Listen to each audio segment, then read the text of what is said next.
Você abandonaria tudo por alguém que não tem absolutamente nada para te oferecer? Deixaria sua casa, sua família, seu país, sua cultura, tudo o que você conhece, para seguir uma pessoa que perdeu tudo e cujo futuro é completamente incerto? Parece uma loucura, não é? Mas essa é a história de Ruth, uma mulher cuja lealdade inabalável mudou não apenas o seu destino, mas o curso da história. A história começa em Moabe, uma terra estrangeira para os israelitas. Uma família de Belém, fugindo da fome, se estabeleceu ali. Elimeleque, sua esposa Noemi e seus 2 filhos. Os filhos se casaram com mulheres moabitas, uma chamada Orfa e a outra Ruth. Parecia um recomeço. Mas a tragédia bateu à porta. E não apenas uma vez. Primeiro, Elimeleque morreu. Depois, anos mais tarde, os 2 filhos também morreram, deixando Noemi sem marido e sem filhos. E Ruth e Orfa viúvas e sem filhos. Imagine a dor dessas 3 mulheres. Em uma sociedade onde a identidade e a segurança de uma mulher dependiam de seu marido e de seus filhos, elas não tinham nada. Eram o retrato da desolação.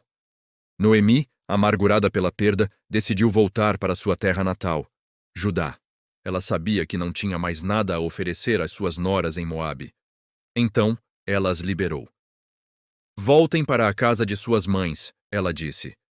Que o Senhor seja bom com vocês, assim como vocês foram com os mortos e comigo. Orfa, com o coração partido, beijou sua sogra e se despediu. Era a decisão lógica, a escolha sensata. Ela voltaria para seu povo, para seus deuses, para a chance de reconstruir sua vida. Mas Ruth não. Ruth se agarrou a Noemi. Noemi insistiu. Olha, sua cunhada está voltando para o povo dela e para os deuses dela. Volte você também. E aqui vem uma das declarações de lealdade mais poderosas de toda a literatura. Ruth respondeu. Não insistas comigo para que te deixe e que não te siga. Aonde quer que fores, irei eu. E onde quer que pousares, ali pousarei eu. O teu povo será o meu povo, e o teu Deus, o meu Deus. Onde quer que morreres, morrerei eu, e ali serei sepultada. Que o Senhor me castigue com todo o rigor se outra coisa que não a morte me separar de ti. Pense no peso dessas palavras. Ruth não estava apenas fazendo uma promessa. Ela estava renunciando a tudo o que conhecia. Estava se comprometendo com uma mulher idosa, amargurada e pobre. Estava trocando seus deuses e sua cultura pela fé e pelo povo de Noemi.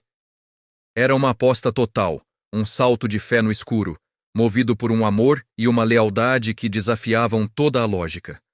Então, as 2 mulheres, uma idosa e uma jovem estrangeira, viajaram juntas para Belém. Quando chegaram, a cidade inteira se alvoroçou. É mesmo a Noemi? Perguntavam. Ela respondeu. Não me chamem de Noemi, que significa agradável. Chamem-me de Mara, que significa amarga, pois o Todo-Poderoso tornou minha vida muito amarga. A situação era desesperadora. Elas chegaram bem na época da colheita da cevada, mas como conseguiriam comida? Ruth, proativa e corajosa, não ficou parada esperando. Ela disse a Noemi, deixa-me ir ao campo para apanhar as espigas que ficarem para trás, seguindo alguém que me permita fazer isso. Isso era um direito dado aos pobres pela lei de Moisés, mas ainda assim era um trabalho humilhante e difícil, especialmente para uma mulher estrangeira sozinha. E foi assim que Ruth, por uma incrível providência, acabou no campo de um homem chamado Boaz. Boaz não era um homem qualquer. Ele era um parente rico da família do falecido marido de Noemi, um homem de grande influência e caráter. Quando Boaz chegou ao campo e viu aquela jovem trabalhando diligentemente, ele perguntou quem ela era. Seus servos contaram a ele. É a jovem moabita que voltou de Moabe com Noemi. Boaz ficou impressionado. Ele tinha ouvido falar de tudo o que Ruth havia feito por sua sogra, como ela havia deixado sua terra e seu povo para viver com gente que não conhecia. Ele se aproximou dela e disse, ouça, minha filha, não vá colher em outro campo, nem se afaste daqui. Fique com as minhas servas. Ordenei aos rapazes que não te toquem. E quando tiver sede, pode beber da água que os rapazes tiraram. Ele não apenas a protegeu, mas também a honrou. Na hora da refeição, ele a convidou para comer com ele e seus trabalhadores. Deu a ela pão e grãos torrados. E, em segredo, ordenou a seus homens que deixassem cair de propósito alguns feixes de espigas para que ela pudesse apanhá-los, tornando seu trabalho mais fácil e produtivo. Quando Ruth voltou para casa naquela noite com uma quantidade enorme de cevada, Noemi ficou chocada. "Onde você trabalhou hoje?" perguntou ela.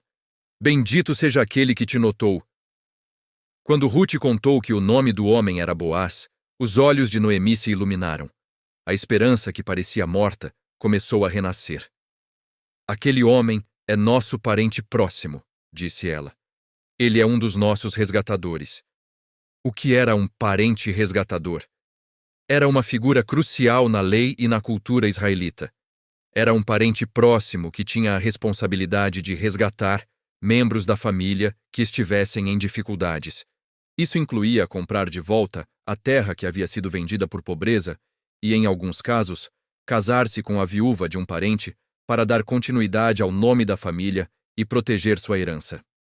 Noemi, vendo uma oportunidade de garantir um futuro seguro para Ruth, elaborou um plano audacioso.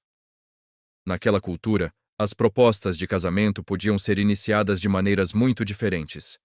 Ela instruiu Ruth a se banhar, se perfumar, vestir suas melhores roupas e, à noite, ir até o lugar onde Boaz estaria dormindo depois de peneirar a cevada. "Quando ele se deitar", disse Noemi, "vá, descubra os pés dele e deite-se ali. Ele te dirá o que fazer." Isso pode parecer estranho para nós, mas era um ato simbólico e ousado. À meia-noite, Boaz acordou assustado e viu uma mulher deitada a seus pés. "Quem é você?" ele perguntou, e ela respondeu. "Sou Ruth, tua serva. Estende a tua capa sobre mim, pois tu és um parente resgatador."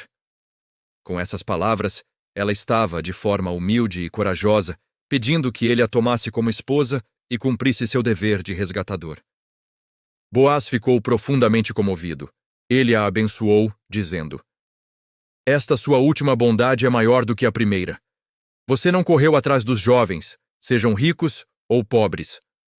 Ele reconheceu que a lealdade dela não era apenas para com Noemi, mas para com toda a linhagem da família. Ele viu sua virtude e seu caráter. Ele prometeu fazer o que ela pediu. Mas havia um obstáculo.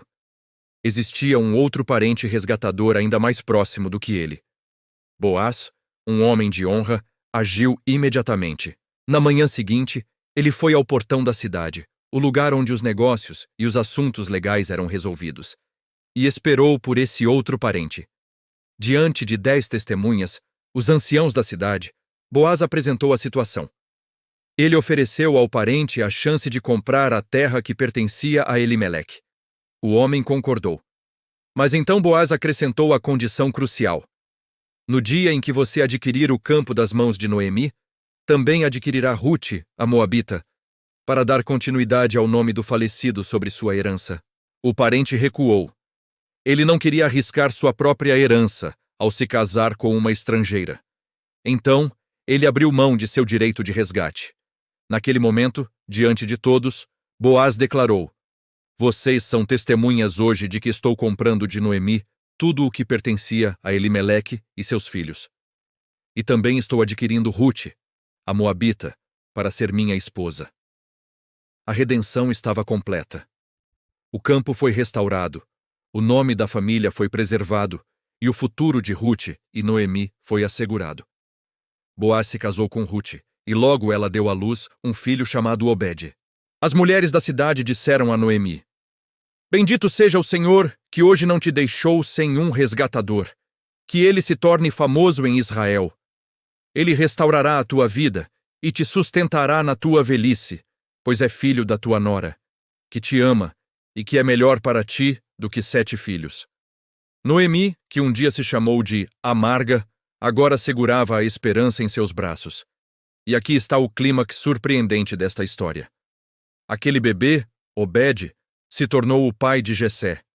E Jessé se tornou o pai de Davi, o maior rei de Israel.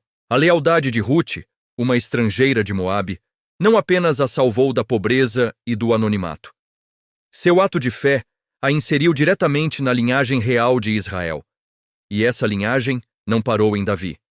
Séculos depois, dessa mesma família, nasceria Jesus de Nazaré. A mulher que abandonou tudo por alguém que não tinha nada a oferecer acabou recebendo tudo. Sua história nos mostra que atos de lealdade, bondade e fé, por menores que pareçam, podem ter um impacto que ecoa pela eternidade. Ela nos lembra que Deus pode usar as pessoas mais improváveis, nos lugares mais inesperados, para cumprir seus maiores propósitos.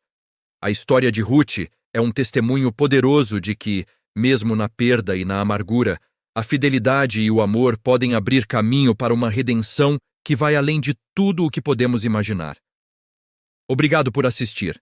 Se você se inspirou com a história de Ruth, deixe seu like, compartilhe este vídeo e se inscreva no canal para mais histórias como esta. Até a próxima!